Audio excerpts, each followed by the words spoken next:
السلام علیکم ورحمۃ اللہ وبرکاتہ۔ بسم اللہ الرحمن الرحیم، نحمدہ ونصلی علی رسولہ الکریم، اما بعد۔ تاریخ اسلام میں رسول اللہ صلی اللہ علیہ وسلم کی سیرت کا تذکرہ چل رہا تھا، اور اس سے پچھلے درس میں سن 2 ہجری کے آخری کچھ واقعات کا ذکر ہوا، جیسے تحویل قبلے کا ذکر ہوا شعبان کے مہینے میں، اور فرضیت صوم، روزوں کی فرضیت، عید الفطر اور صدقہ فطر، عائشہ صدیقہ رضی اللہ عنہا کی رخصتی، اور عید الاضحیٰ اور قربانی، اور حضرت فاطمہ الزہرا رضی اللہ تعالی عنہ کا نکاح۔ یہ تفصیل سے اس کا ذکر ہو چکا ہے اس سے پچھلے درس میں۔ آج انشاءاللہ سن 3 ہجری کے واقعات کو شروع کریں گے۔ سن 3 ہجری یہ تیسری ہجری ہے، تیسرا سال ہے مدینہ منورہ کا۔ سن 3 ہجری میں ربیع الاول کے مہینے میں جو پہلا واقعہ پیش آیا وہ محمد ابن مسلمہ رضی اللہ تعالی عنہ کی واقعے کا ذکر ہے، انشاءاللہ اس کو بیان کریں گے۔ اسی طرح پہ اس کے بعد غزوہ غطفان اور غزوہ بنی سلیم اور زید ابن حارثہ کا سریہ، یہ 4 واقعات انشاءاللہ اس کو بیان کریں گے۔ ہوا اس طرح کہ مدینہ منورہ میں ایک یہودی رہا کرتا تھا، کعب بن اشرف۔ یہودی مالدار بھی تھا، خوبصورت بھی تھا، اور اس کی اگلی بات یہ تھی کہ یہ شاعر تھا، شاعری میں بہت تیز تھا۔ مسلمانوں کو جب بدر کے مقام پر فتح نصیب ہوئی اور کافروں کو شکست فاش ہو گئی، تو یہودیوں کو اندر ہی اندر ان کا حسد اور بغض اور ان کا کینہ ان کو اندر ہی سے کھانے لگا۔ تو کعب بن اشرف کو بھی یہ غصہ آیا، وہ بھی اندر ہی اندر مسلمانوں کے خلاف سازشیں کرنے لگا۔ یہ کعب بن اشرف مدینہ منورہ سے مکہ مکرمہ مشرکین مکہ کے پاس آیا، جو ان کے سردار مارے گئے، جو ان کو نقصان ہوا، ایک تعزیتی طور پہ بھی آیا، اور ان کو مسلمانوں کے خلاف ترغیب دی، ورغلایا، اور ان کو مسلمانوں کے خلاف ابھارا، اور ان کو یہ بھی کہا کہ ہم تمہارے ساتھ کھڑے ہیں، تم آگے بڑھو، ان کے خلاف ہم تمہارے ساتھ ہیں۔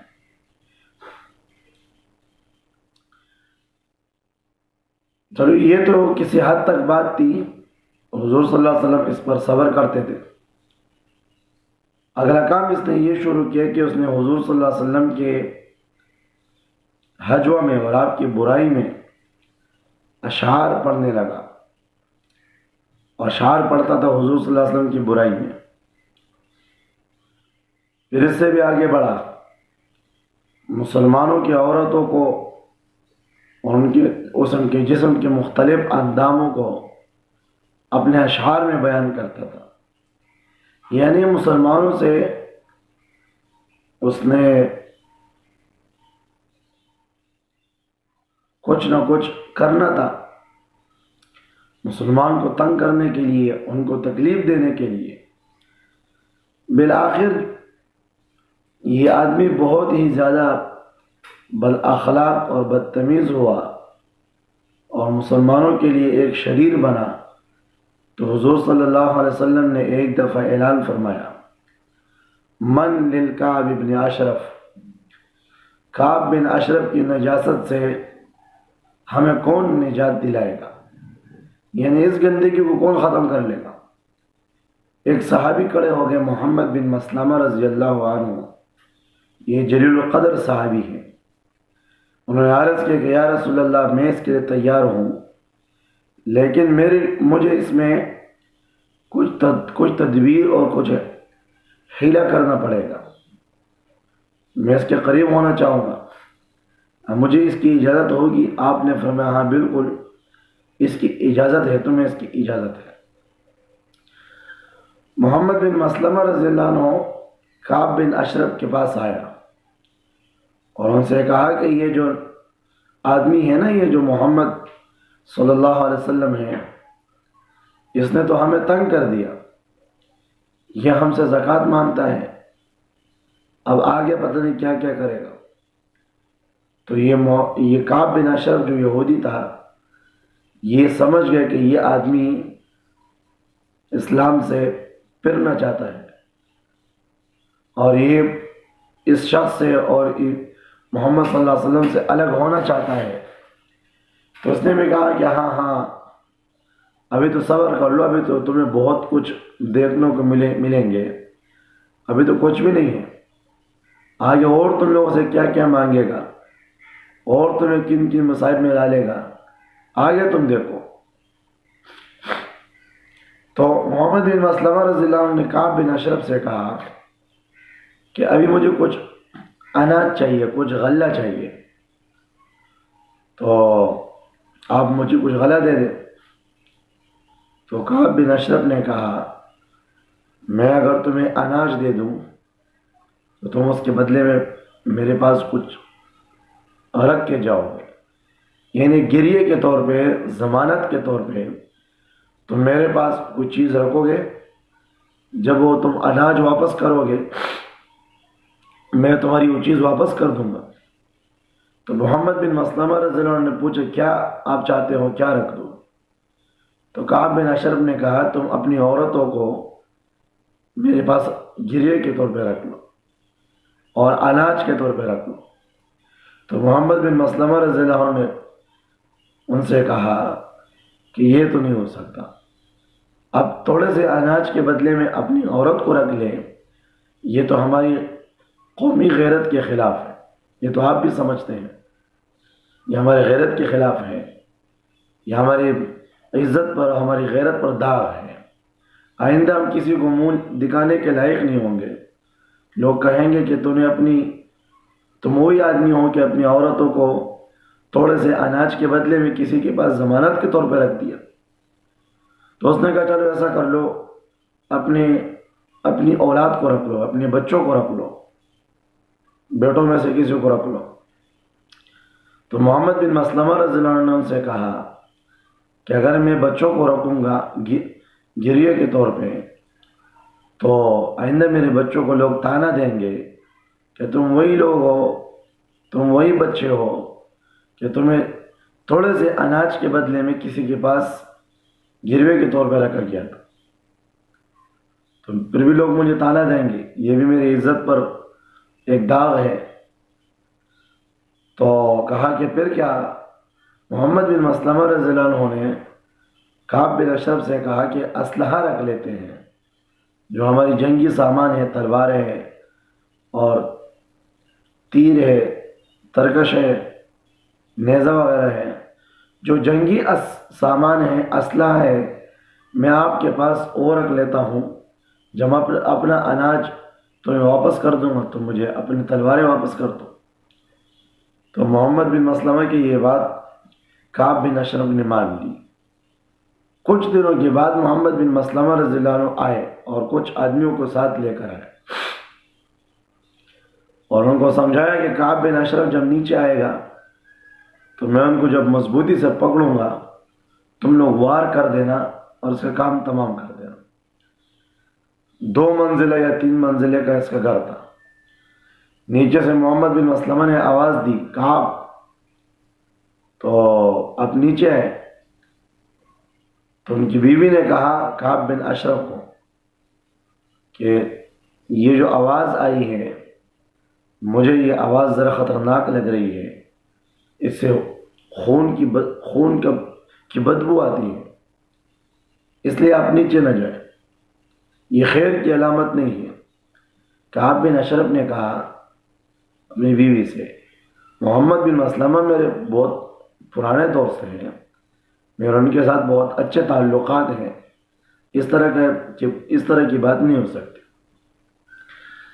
تو کعب بن اشرف جب نیچے آیا تو محمد بن مسلمہ رضی اللہ عنہ نے ان سے کہا کہ تم نے تو بہت اچھی خوشبو لگائی ہے، یہ ذرا قریب ہو جائے۔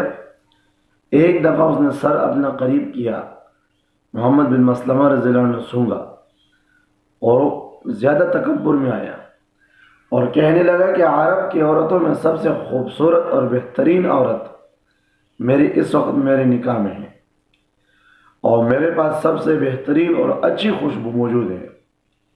محمد بن مسلمہ رضی اللہ عنہ نے کہا کہ آپ ذرا یہ خوشبو ہمیں سونگا دیں، بہت ہی بہترین خوشبو ہے۔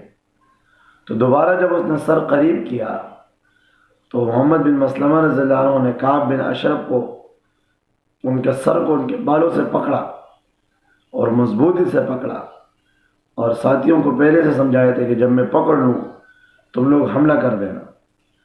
تو جیسے ہی پکڑا تو باقی ساتھیوں نے حملہ کیا اور کعب بن اشرف کا کام تمام کر دیا۔ اس نجاست کا بھی خاتمہ ہوا۔ حضور صلی اللہ علیہ وسلم کو اطلاع ہوئی، حضور کو انہیں خبر کر دیا، آپ خوش ہوئے۔ اللہ پاک نے ہمیں اس نجاست سے نجات دلا دی، اس شریر سے اللہ نے ہمیں محفوظ رکھا۔ یہودیوں کو جب یہ پتہ چلا کہ کعب بن اشرف کو تو مارا گیا، سب کو پتہ تھا کہ سرعام وہ حضور صلی اللہ علیہ وسلم کی حجوہ میں اشعار کہتا تھا، مسلمانوں کی عورتوں کے بارے میں وہ باتیں کرتا تھا، اور مکہ کے مشرکین کو مدد کی پیشکش انہوں نے کی، ہم آپ کی مدد کریں گے، آپ مسلمانوں پہ حملہ کر دیں۔ تو وہ بھی ذرا ٹھنڈے ہو گئے، ان کو یہ بات ان کے ذہن میں بیٹھ گئی کہ مسلمانوں کے خلاف جو بھی سازش کرے گا اس کا انجام یہ ہوگا، تو آئندہ آسانی کے ساتھ مضبوطی نہ ہو تو سازش نہیں کرنی چاہیے، یہ بات ان کے ذہن میں بیٹھ گئی۔ اسی طرح سن 3 ہجری اور ربیع الاول کے مہینے میں غطفان کا واقعہ پیش آیا، غزوہ غطفان۔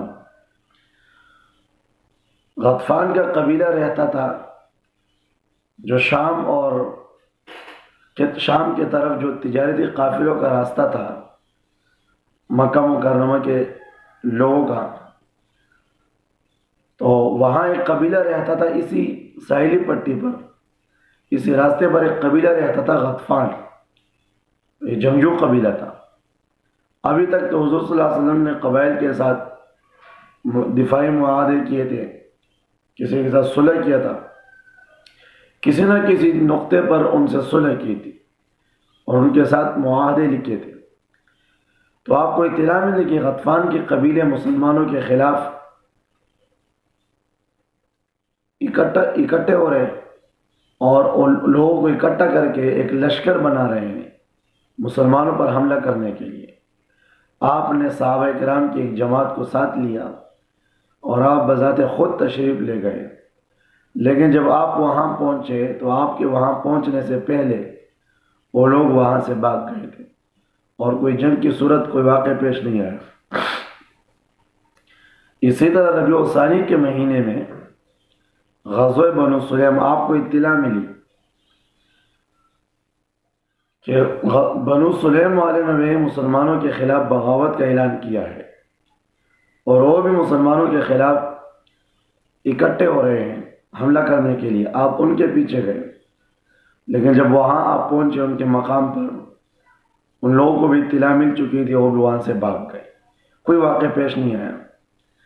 اسی طرح جمادی الاخری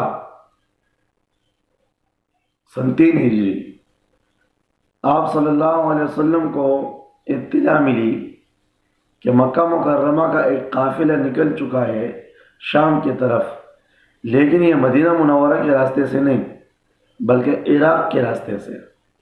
اب انہوں نے یہاں سے راستہ بند کر کے وہاں سے جانا شروع کیا تھا، لیکن حضور صلی اللہ علیہ وسلم نے یہاں بھی دستے مقرر کیے تھے اور ان کو اس راستے پر بھی امن کے ساتھ نہیں چھوڑا۔ تو آپ صلی اللہ علیہ وسلم نے زید بن حارثہ رضی اللہ عنہ کی قیادت میں ایک جماعت بھیجی اور ان کو کہا کہ آپ ان کے پیچھے جائیں. تو زید بن حارثہ رضی اللہ عنہ کے صحابہ کی ایک جماعت کو لے کر ان کے پیچھے گئے اور القردہ نامی مقام تک ان کا پیچھا کیا، لیکن وہ لوگ نکل چکے تھے اور ہاتھ نہیں آئے. لیکن اب مکہ کے مشرکین اب یہ سوچنے پر مجبور ہو گئے. اب آ گئی سوچ میں کہ ہمارے تو تجارتی راستے بھی بند ہو گئے، اب کیا کریں.